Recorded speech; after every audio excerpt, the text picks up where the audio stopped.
1 Kings. 1 Kings 21 tells the story of Naboth. We will just be reading verses 3 and 4. 1 Kings 21, verses 3 and 4.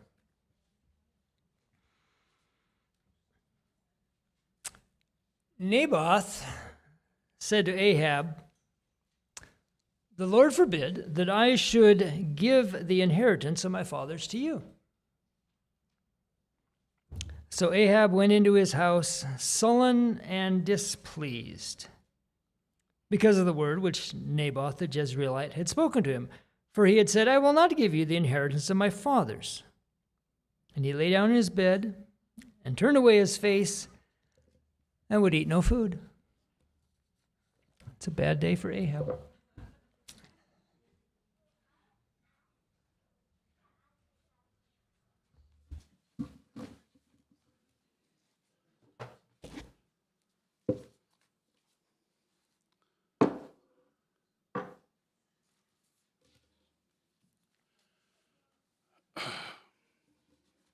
How many of you read the title of the sermon? Oh. How does that happen? Like I never use anything like that. I brought my own visual aid. So this moment, getting what you think. Wow, that's neat. Okay. It's actually a little different. We never do really any real honesty around our desires. So to this morning, when I first started to work on the sermon here the other day, I thought that's a good sermon, not getting what you think. But it's not getting what you want that the sermon is about. And that's why I brought this visual aid. You see this little guy. Can any of you see? Yeah, a little bit, eh? Yeah, there's a little guy there, and he's got a cowboy hat on, and he's got this sad, crying face, but angry crying. Have you seen angry crying? And the title is, "I Just Hate It When I Don't Get My Way." My daughter-in-law gave me this. How to win friends and influence people.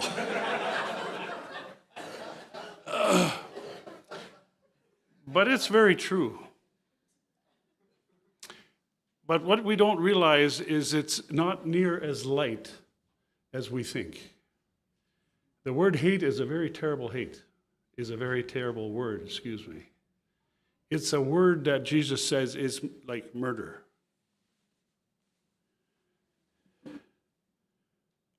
I want to kill when I don't get my way, is really what it says. Now, I had an idea what it was going to be about this sermon when I started, but it changed because I asked God, could you please give me some sort of a visual, an experience? Like for me, I can understand the theory of a thing, I hear it, I think I know what it says, but I always need to have an experience to really know how does it apply?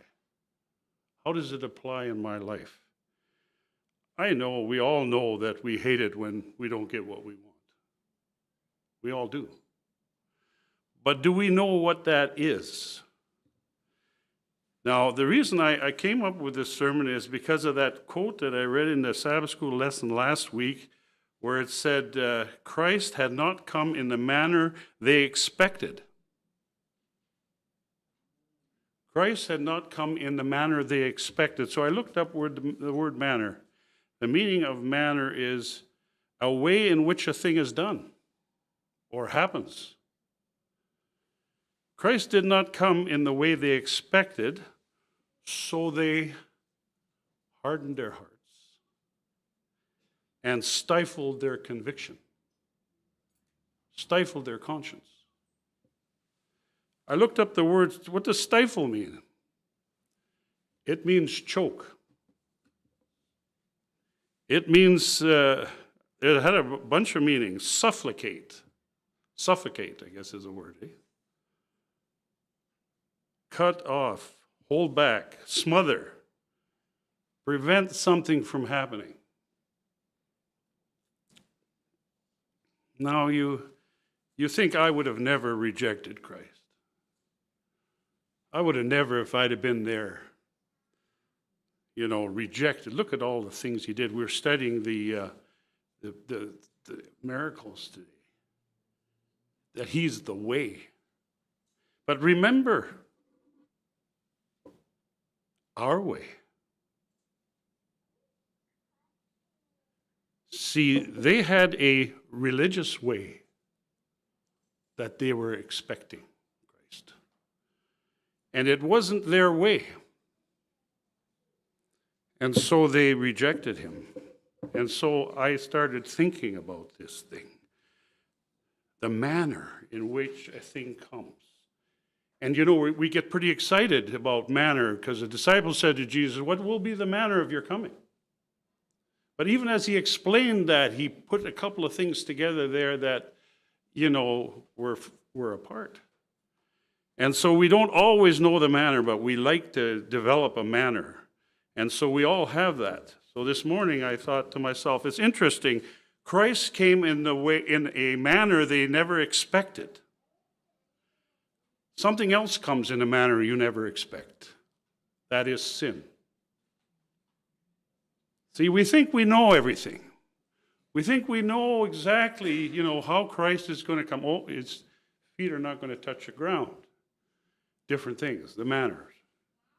They thought he was going to do something with the Romans. Didn't realize he'd come to save the Romans. But we also have this idea that sin comes in a certain way, and we kind of know because we can kind of judge how that is with everybody else. But it says in the Bible that the heart is deceitful. And the Bible calls us the blind church.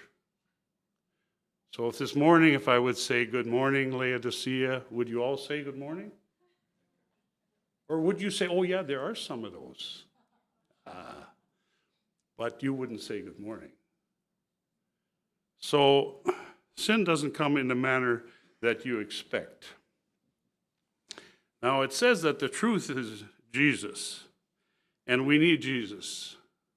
And this morning when we came, I have a hunch we don't know how bad we need Jesus. Because I don't know how bad I need Jesus. So the Lord gave me a little illustration. And I'm going to share it with you. We were going to Jordan's birthday last night. And so I was praying to the Lord for Jordan. Lord, help Jordan. And, pray that you could do something and bring him to you and his family. And I was so praying for Jordan. Because I was saying, look, it says, I was reading John 15, ask whatever you will, and the Lord will do it. I'm praying for Jordan. So anyway, we've got to go to this birthday party. So how does it happen? I start driving. Of course, we're almost a little late. And so, because we want to go to Costco. And so this is the story of two lines. The story of two lines. So we head out. I'm heading there because we're going to go to Costco, drop off this bicycle. That doesn't work anymore. Luckily for Costco, they take those things back. I mean, for me, not for Costco, obviously. So we'd already taken one back already this spring. So now we're taking number 2, and I hate taking stuff back. Hate with a passion, because I was in business, and I hate people who come and try to make you redo something. You know what I mean? Don't like it exactly the manner you did it. So I don't want to do that to anybody either. Okay, but anyway, this is no fine thing about me. So we're heading out. Okay, so jump in the car, and we start driving down, and we're kind of late, so I'm driving pretty good, and we get to the end of Wolfgang Road, and all of a sudden dawns on me, I forgot the battery, right? So I got to drive back. Now the time is getting short. I don't mind speeding, because I can see good now, eh? Like, no kidding. I used to be scared of driving. I'm not scared anymore because I can see. Like, it's amazing to me. So anyway, I already, now we're getting late. Now my wife is saying, oh, we're late, and of course it's bothered me already. And so I'm driving pretty fast. As I'm getting to Vernon, I'm getting on it pretty good now. And so I got to do a little dodging around some buses there and stuff. And I haven't had a ticket for a long time. So I thought, take a chance on it. Anyway, no, nothing happens. So I go and I dodge around this bus, but we got to stop in. She wants a pumpkin. Sin comes in ways you don't expect. Now she wants a pumpkin. Okay, so I just go to jerk into, what is it called there? Swan Lake. Yeah, fruit stand, they got pumpkins. But, I'm going at a heavy speed, so she's yelling, slow down, I'm turning. I turn, I make her in, and now I go to the closest parking lot. As I get to the closest parking lot, I'm just about to turn in, there's another car in front of me, and she said, you can't go in there. It's a one-way or something. There's nobody in the parking lot. You know what I mean? Like you're supposed to go this way, so why do you go this way? Anyway, but that car goes in that way, and I've got to listen to my wife, eh? Sin comes in ways you don't expect. So I make the turn. I don't go in there. I go the other way, and I'm ticked off now. Anyway, I park, and she runs off and gets a pumpkin. Now I'm really late. So I'm on the gas. And I'm doing good. I'm doing good. I'm thinking, okay, the Lord's blessed me. I'm doing good.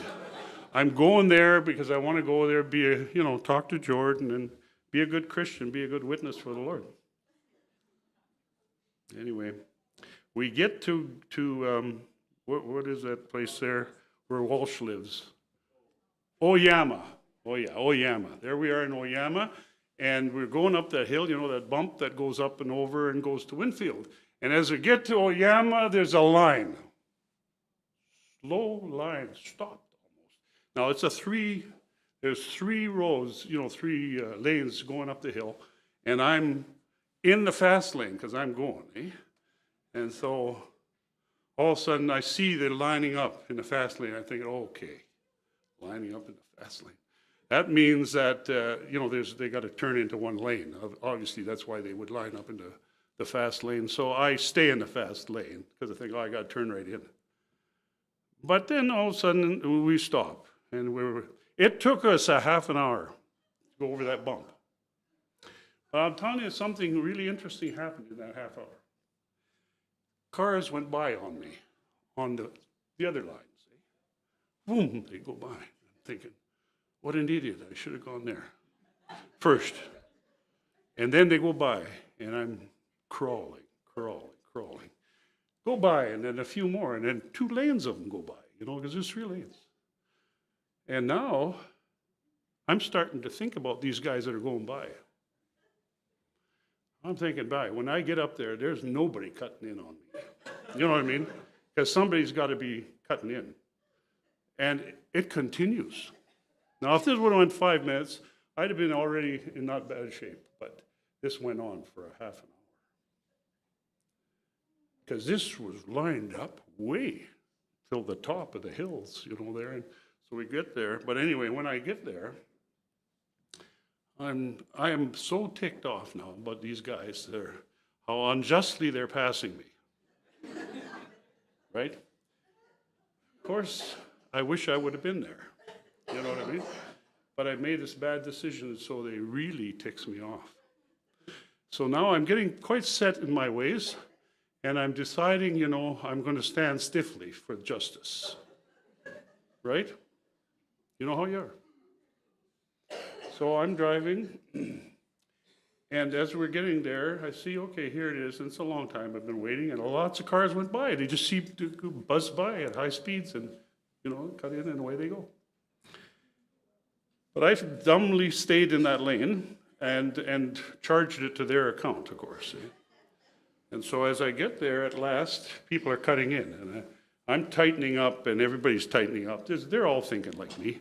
But there's guys that are cutting in, eh? So I'm thinking, nobody's cutting in with me. Nobody. So there's a truck beside me, a big one. Not a semi, but one of the next sizes, eh? Big van, great big, And so car ahead of me, he starts to cut in. He was not going to cut in. And so he starts cutting in, and I go. And I've made my decision. And I'll tell you, I didn't move. I just went. And he cut in, and I decided to look straight ahead because I don't want to move, no matter how much he cuts in. And when I looked in the mirror, as I went by him, there wasn't no space, to speak of between us, eh? And then he let a whole bunch of people in after that, himself. And that ticked me off too, because he'd had trouble getting in. He almost hit me. And the reality was that if he'd have been like me, we would have hit. See, that's the reality. At that point, we would have hit. And I was moving along at that point. So now, that's fine. I never thought nothing of it. Never thought nothing of it. I mean, I thought my wife, by the way, as this guy's cutting in and I'm going forward, I don't know if she was fearing for her life or what, but she's saying, "Are you a Christian?" Which is not nothing you want to hear at that point in time, is it? Oh, this is the truth. This is the realities. See? Are you a Christian? I didn't even want to answer that because she's not saying it to ask me a question. She's accusing me of not being a Christian, which is another little thing you don't want to hear at that point in time. So, how to, win friends and influence people. So, go through this whole thing. Don't think too much of it. Thought, that idiot tried to cut in, eh? But he's not going to cut in. I have to drop her off now. She's got to make the food, and we got to be eating at 6 o'clock. And so I've got to go by myself and do this stuff that I hate to do, right? Sin came a very interesting way to me there. Eh? Little by little. Eh? Little by little, it kind of gains up on you. And one thing has ticked you off. You've already been late. And now it's got a good foothold to the point where I was willing to take my life. Or his life. Because I hate it when I don't get my way. Think of that. Seems like nothing, eh? But think how important, how interesting it is. I would endanger my own wife's life. His life, my life. Because I want what I want. So I go to Costco. I hate that. I hate Costco. Costs me a lot of money, Costco. So, my wife loves Costco. So I'm thinking, oh my. Yeah, so it's beautiful. But I won out there, so then I'm going. So, got what I want. I didn't let him in, eh? So now I go to Costco and I get in another line. Line of people that are returning stuff. I got a bicycle, I got some other stuff strapped on there, and I'm holding everything, and I'm in this line, and it's a pretty long line, and so I'm still like, ooh, because this is I hate, eh? And I'm thinking they're not going to take back this bike anyway because it's over 2 years, or whatever it is. I don't know how long it is. Got no receipt or nothing, so I never take anything back. So anyway, I go there, and so the lady calls me up, well, come forward. She says, yeah, can I help you? I said, I got this bike, doesn't want to start now. I don't know what it is, probably a switch, but, here it is. And, she said, let me see, look it up. I said, I got no receipt. Oh, no, got your card. Oh, yeah, you had two of them. You got another one here you're bringing back. Okay. Probably thought I drove it all year long, you know what I mean? And just returning it to Costco. Because a lot of people do that. But she didn't show that, you know. She was as friendly as could be. Like, oh, good, you know, and can I help you? And so we're doing, oh, that's no problem. We'll take that bike. And I said, oh, she starts putting down a bigger price, and I know it was like $400 off. So I, quite righteous there, I say, well, it was on sale. Oh, yeah, okay, then $400 off that too. And so it goes through this whole process. And then she says, but, oh, you have an Interact card. I said, no, I don't use Interact. My wife uses Interact. Well, she said, then I can't give you the money on Interact because you don't have one. You can't give it to you on your credit card because you don't have one and we don't have money. So, I said, well, that's fine. So what can you do? She said, well, you could come back. With the bike, I said. I'm telling you, it was testing me in a lot of different ways, eh? And I was failing in a lot of different ways. Anyway, I did that, so. No, she said I could give you a card, you know, a shop card. And I said, oh, my wife loves Costco, so that's great. Just give me a card with it on there and whatever. So she did, and she said, I'm so sorry I have to do the card, and I'm so sorry, so thankful that you're so patient. No, I'm thinking, eh? I'm in this dumb line, and she's letting me in. Friendly, kind. I thought to myself, yeah, she doesn't own Costco, right? She's working for somebody else. And then the Lord's saying to me, well, I thought you were working for me. I thought that's easy for her. She's friendly, give it like, here you go. Yeah, no. She's working for Costco. But then the Lord's bothering me. I thought you were working for me. Now I want to read you something.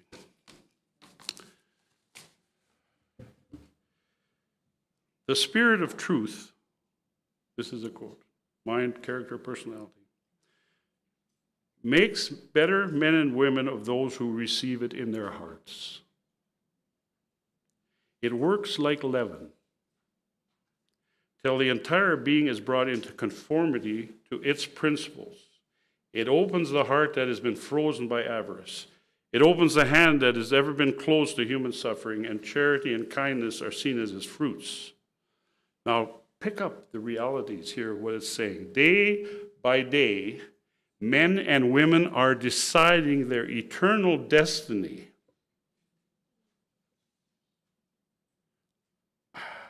I have been shown that many are in great danger. Now, here's the part that gets me. I had underlined all this stuff in my lesson, but I had never seen it. But then after this experience, I see it. When a man will do or say anything to gain his end, nothing but the power of God can save him.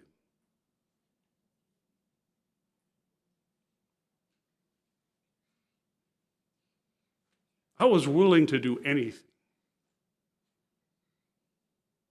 to get my way. You know, I've always thought it's the big things. No, it's the little things. As you go in day by day, if it wasn't for the power of God, I probably wouldn't be here today. Maybe my wife would be in a hospital.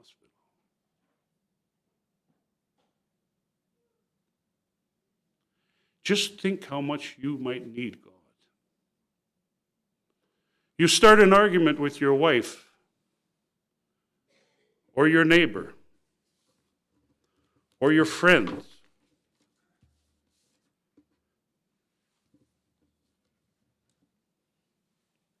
Or anybody you meet, and you don't get what you want.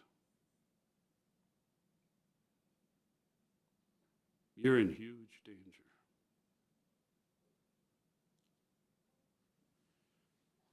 When a man will do or say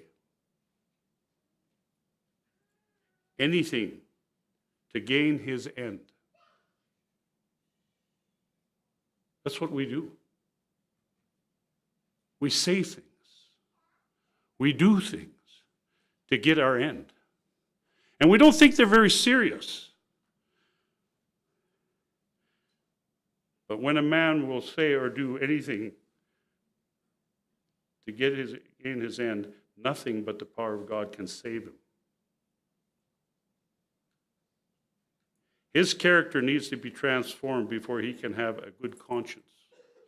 I underlined the good conscience thing there. And I thought, isn't that interesting how we stifle the conscience by hardening our heart in areas. We have an idea where, the devil's going to get us. See? So we're ready, we're really good there. We're really open and easy and pliable. But boy, when Ellen White says the right action of the will is important to understand, we all have this will, by the way. I used to think some people were weak-willed until you did something they didn't like. We all have a will.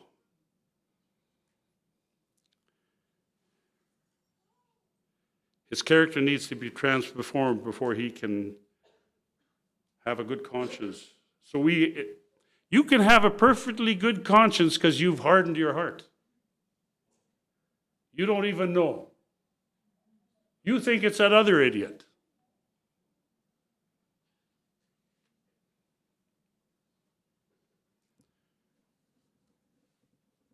You think it's the person you're arguing with, or that you have a problem with. It's their problem. But what are you doing?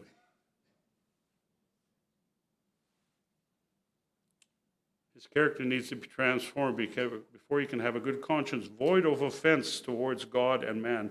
Self must die. Now listen, a lot of times we talk about self must die. But I'll tell you what, we talk about it like, that's going to be pretty tough. I don't know if I can handle that.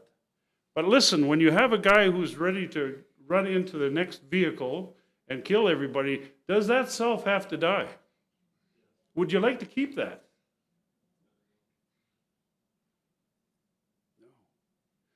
No. You realize all of a sudden the reality of the self. Unless you realize the reality of the sin, you don't need a Savior. See? You can just harden your heart and it's somebody else. And we all do it in different areas, in different ways. And we do it in the little things, but we're getting ourselves in a very bad way because we're practicing death.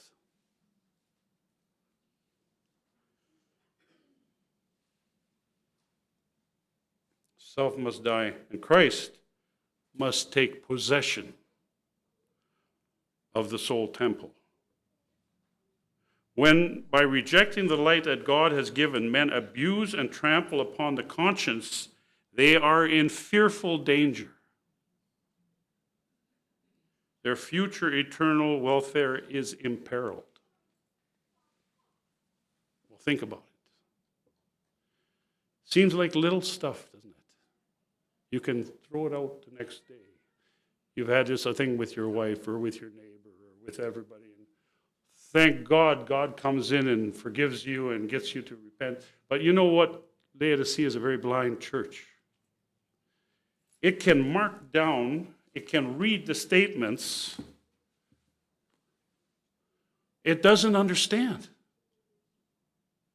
If God doesn't let you see, you won't see how serious your sin is. And it's at every little spot, every day, you're making decisions. And if there was no Christ, where would you be today? Without hope. Because self would be in charge of you forever. Now, I'm not anybody here now who wants to say Christ died just so I can go to heaven. Because how can I keep this thing that wants to kill me and everybody else when it doesn't get its way? Why would I want to keep it? I could renovate my life in certain aspects. But if this thing doesn't get dealt with, what hope is there for me?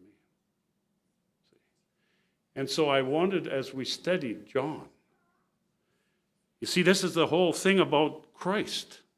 How bad do you need him? Did you know that this morning or this last week or whenever, when you went into some argument with someone or you went into some dispute, that if it wasn't for Christ, you'd be done? You'd be done. He has to kill that in us. Now, it's all hanging in different spots because it likes different things. It has different weaknesses and it has different things that it goes after. But I'll tell you, you see, I could kind of just slug that thing off until this morning when the Lord let me see what it is. It is death. Your selfishness is out to kill you. And it doesn't just do it in a big way. It does it in the little ways every day. And it gets you used to it. It might be a very righteous self. Righteous looking self. See, I go to Jordan's and he says to me, I might change my jobs because I had that guy, he's just wanting me to do this work, not work. And I'm trying to say to him, George, take it easy. I've been at both sides of being an employer and an employee, and I realize, we all have problems, and we need to try to work them out. Me, who was willing to do this, draw the line. So,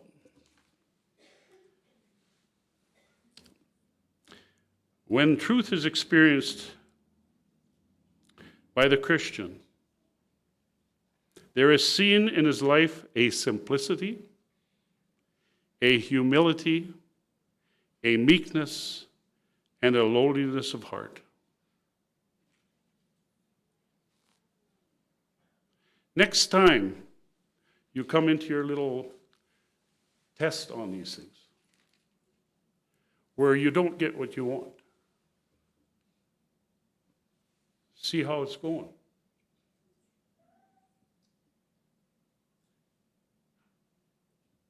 That shows to all with whom he associates that he's been with Jesus and learned of him.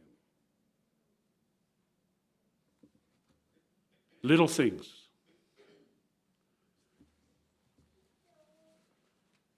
Lay in wait. And your only hope is to have Jesus in your life so that you have this influence for good. And that you don't stifle your conscience day by day until it's so hardened that even as you think you're heading to heaven, you are not doing anything different than this. It's not the way, it's your way. It's your manner. We couch it all in different little ways, but the realities are very harsh.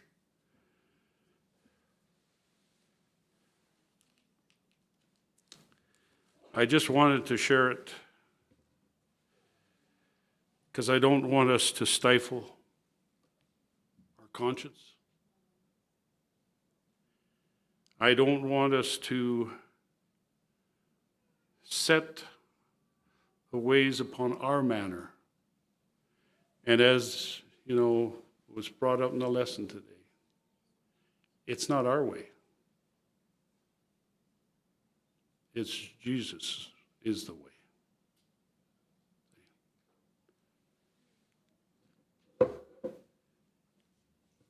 May God bless you